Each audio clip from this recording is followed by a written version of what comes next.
So this week, one of my viewers wrote a comment on one of my videos called Three Kinds of Raptured Saints.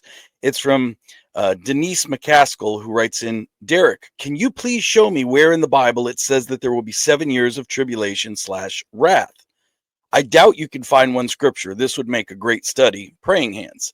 I don't know the sincerity of this because this individual said, I doubt you can find one scripture. So let me address this. First of all, Denise, this is a fallacious and erroneous and a specious straw man argument to say that, you doubt that I can find one scripture that the 7 year tribulation is in the Bible because, the words Trinity, accountability, and responsibility are all not in the Bible. The word Bible is not in the Bible, but that doesn't mean that the concepts are not there. And, we learn from the Bible, even if there's not a direct scripture reference, we learn by line upon line, precept upon precept.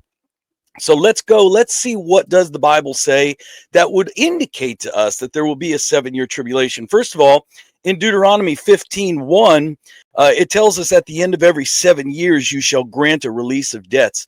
So we know that God works in packages of 7 years. He's done this, forever. He works in sevens. There's 7 days in the week, and there's 7 years, in which he releases debts for Israel. So the template is right there. Again, line upon line, precept upon precept. We know that there will be a time of Jacob's trouble. That's found in Jeremiah chapter 30, verse 7. Where it says that, for that day is great, so that none is like it. It shall be a time of Jacob's trouble, but he shall be saved out of it.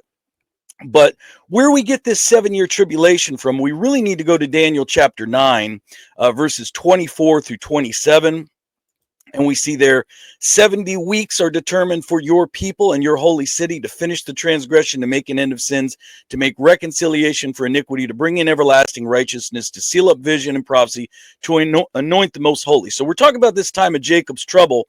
And Daniel says there are 70 weeks determined for your people. This is for Israel and for your holy city, Jerusalem, to finish the transgression, make end of sins, on and on and on and on and on. Okay, so then he says in verse 25, know therefore and understand that from the going forth of the command to restore and rebuild Jerusalem until Messiah the Prince, there'll be 7 weeks and 62 weeks. So if you're doing your math, there's 69 weeks until Messiah the Prince comes. That's Jesus.